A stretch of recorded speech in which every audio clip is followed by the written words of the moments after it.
L'amministrazione in questi anni ha fatto un importante lavoro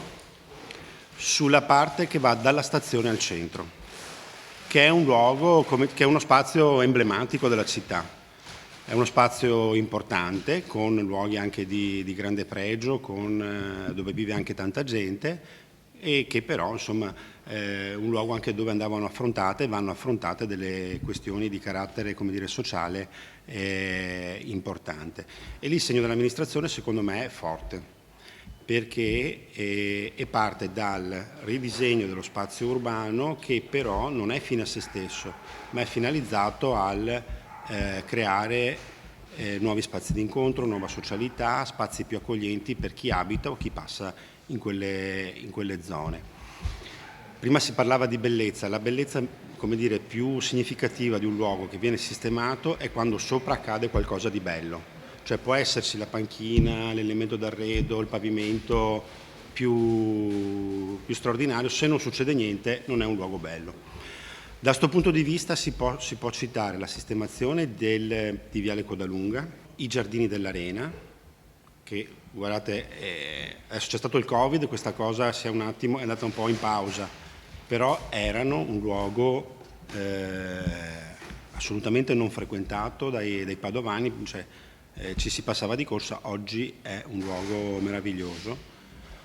Piazza De Gasperi, anche quello è un esempio di restituzione alla cittadinanza di un luogo che veniva probabilmente, come dire, evitato, anche dove si è scommesso sulla socialità piuttosto che sulla come dire, repressione. E oggi è un luogo cool, anche di moda per i ragazzi. E allo stesso modo adesso interverremo su Piazza Mazzini. Abbiamo già stanziato $500.000 e quindi Piazza De Gasperi, anche in Piazza Gasparotto, probabilmente qui Marta forse può dire delle cose, Giardini dell'Arena, Via Giotto e Piazza Mazzini, tutto un comparto in cui in modo come dire, organico e coordinato si sta intervenendo dalla ridefinizione dello spazio urbano all'organizzazione anche di attività attraverso percorsi che poi entrano più nelle dinamiche di carattere sociale. L'altro elemento sono le mura sul centro, che sono oggetto di un importante intervento di recupero. Va aggiunto ai luoghi anche il Parco Tito Livio, l'ex Boschetti, che da parcheggio diventa un giardino. Lavoriamo moltissimo sulla prevenzione dell'attività di spaccio. Questa prevenzione va dall'occupazione positiva dei vari territori, e quindi quando parliamo di PR88, quando parliamo del nuovo chiosco nella zona dove c'era il vecchio distributore, ma per allargare, quando parliamo dei Giardini dell'Arena, quando parliamo di Piazza De Gasperi, parliamo di tutte zone che erano oggetto di attenzione da parte delle forze dell'ordine perché territori di spaccio, e che oggi sono diventati invece dei fiori all'occhiello della città. E quindi la nostra è un'attività prima di tutto di prevenzione, e la prevenzione, ripeto, si fa con l'occupazione di territori, con attività di qualsiasi genere. In questo caso sono attività commerciali, ma possiamo fare attività di carattere sportivo, di carattere culturale, di carattere ricreativo, di carattere sociale. L'ultimo esempio che abbiamo visto, e allargo un attimo il contenuto della mia risposta, è per esempio quello che è successo in Piazza Duomo, dove grazie alla collaborazione della diocesi abbiamo occupato il sagrato di Piazza Duomo, che nell'ultimo periodo aveva visto degli episodi che tante volte vengono portati anche all'esagerazione, all'attenzione di tutti, e l'abbiamo occupato con delle attività, e improvvisamente in Piazza Duomo si sta meglio. Quindi questa è la dimostrazione che l'attività preventiva è quello che ci deve occupare prima di tutto. Poi è chiaro che abbiamo sicuramente nei nostri compiti abbiamo anche l'attività repressiva, perché, ripeto, è bene primario della nostra amministrazione quello di garantire un'ottima qualità della vita a tutti i nostri cittadini, e quindi interveniamo dove è possibile, con una piccola modifica rispetto a quella che era la tradizione, ossia Adesso ci stiamo cercando di concentrare soprattutto sull'altra faccia della medaglia, non tanto sullo spacciatore, che chiaramente deve essere perseguito, chiaramente lo vogliamo cercare di eliminare questa piaga dalla nostra città, ma cerchiamo di intervenire soprattutto su chi acquista la sostanza stupefacente, perché è di un'evidenza talmente tanto banale che non occorrerebbe neanche dirlo, ma se eliminiamo chi consuma la droga, probabilmente eliminiamo anche alla radice un problema. E quindi cerchiamo di intervenire nel momento della flagranza del reato, dell'acquisto della sostanza stupefacente da parte dello spacciatore, da parte dell'acquirente nei confronti appunto dello spacciatore. Interveniamo sanzionandolo da un punto di vista amministrativo con la violazione dell'articolo 75 del DPR 309 del 90, che prevede come sanzioni amministrative delle sanzioni molto importanti, che sono la revoca della patente, la sospensione del passaporto, del porto d'armi e tutta un'altra serie di attività di carattere amministrativo che sono particolarmente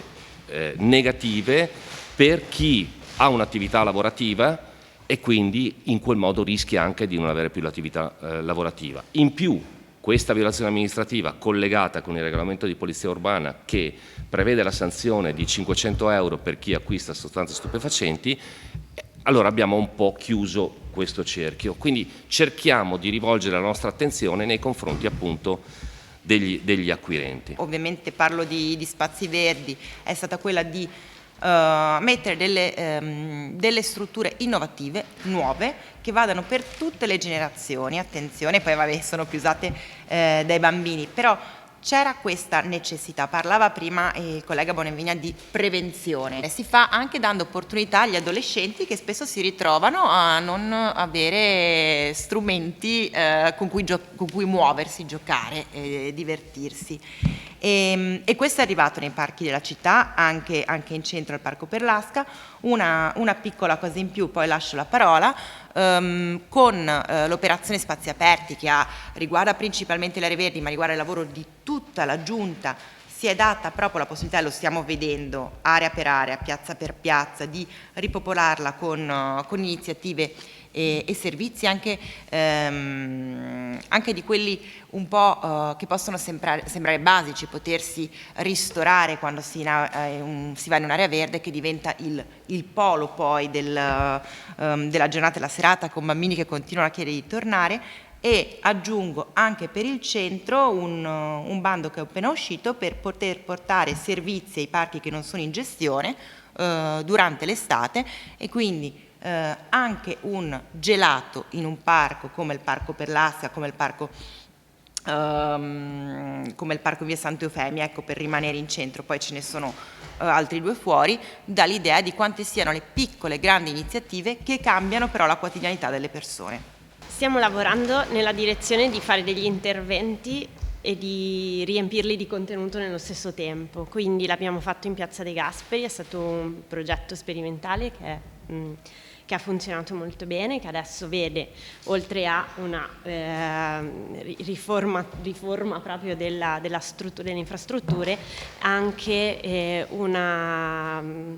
vita diversa nella piazza, con due associazioni costituite dai residenti e con iniziative che si moltiplicano. Lo stesso stiamo facendo in Piazza Mazzini, dove c'è un intervento che si sta facendo e dove si sta lavorando con le persone che ci vivono, ma anche le istituzioni che sono presenti nella zona, quindi l'università, i Realtavita e i commercianti che lì sono molto attivi e sono disponibili, proprio per occupare positivamente la piazza, non solo facendo eventi, ma costruendo relazioni sociali che poi durano nel tempo, con una prospettiva questa volta un pochino più ampia, nel senso che si parte da Piazza Mazzini, si sta lavorando su Piazza Mazzini, ma con una visione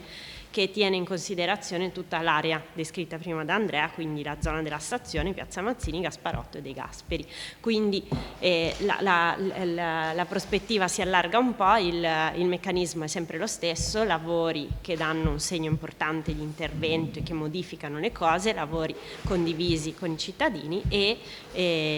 la costruzione, l'avvio di costruzione di reti sociali che poi rimangono ad occupare quegli spazi nuovi che sono stati modificati. Questa è un po' la modalità che stiamo usando per lavorare, per prenderci cura insieme, cittadini e amministrazioni, di pezzetti della nostra città che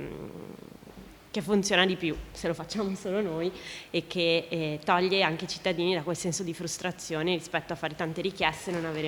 non avere magari sempre la risposta giusta. Invece così l'amministrazione condivisa, che è un po' il principio che sta alla base del regolamento dei beni comuni, che sempre con l'assessora Venciolini su cui stiamo lavorando, credo che sia un po' una delle risposte, un po' di prospettiva per migliorare la nostra città. Grazie.